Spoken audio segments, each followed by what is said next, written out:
Ketika kita tidak dikabulkan doa kita misalkan, jangan kita pandang kita tidak diberi perhatian oleh Tuhan, atau Tuhan mungkin bahkan dengan kita itu jahat. Itu keliru, pandangan yang tidak tepat, tidak logis.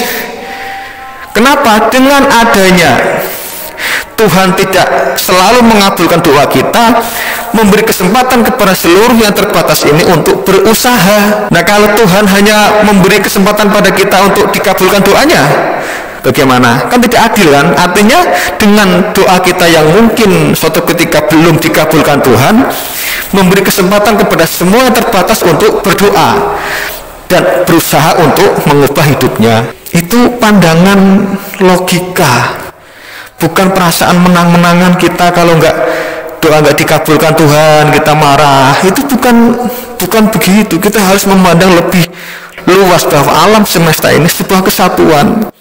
Doa kita tidak dikabulkan Tuhan hari ini, tapi doa kita dikabulkan kepada makhluk lain.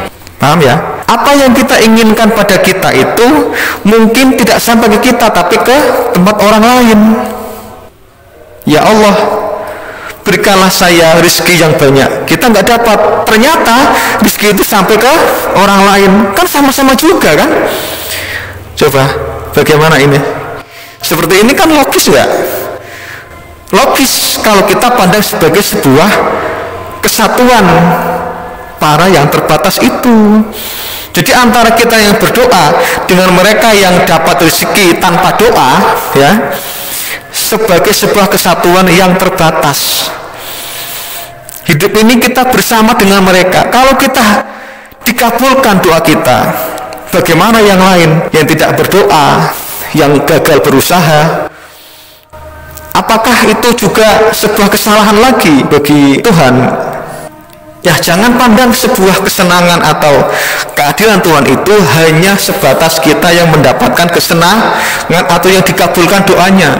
Tapi ya juga berbagai macam makhluk di alam semesta raya ini dalam kehidupan yang diberi kesempatan yang sama bagi mereka untuk berdoa dan berusaha. Inilah kita pandang dunia ini sebagai sebuah keterbatasan.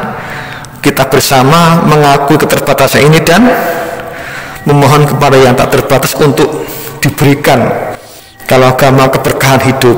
Karena tidak mungkin semua berdoa, semua diberi sesuatu oleh Tuhan. Tidak mungkin ya. 1 miliar orang semuanya berdoa, doanya macam-macam ya, dikabulkan semua. Apa yang terjadi? Hukum alam tidak seimbang akhirnya. Paham ya? Hukum alam tidak seimbang. Pak, alur kegiatan di yang terbatas itu menjadi tidak seimbang. Hukum alam akan kacau. Kenapa? Karena alam ini terbatas. Bayangkan kalau dikabulkan semua. Saya berdoa membuat rumah, tiba-tiba rumah ada. Saya berdoa sudah dapat uang ada. Saya berdoa, itu para pedagang dengan pembeli nggak sama doanya. Ya Tuhan, saya pedagang ingin untung usahanya. Yang pembeli, saya membeli ingin murah harganya. Coba bagaimana? Kan tidak logis kalau harus semuanya dikabulkan. Maka itu hukum alam. Oleh karena itu, seandainya sebuah doa belum dikabulkan Tuhan, ikhlaskanlah, itu bagian dari Tuhan untuk adil kepada seluruh makhluknya. Pedagang doanya mau untung terus, nggak rugi. Juga sama. Bagaimana yang terjadinya?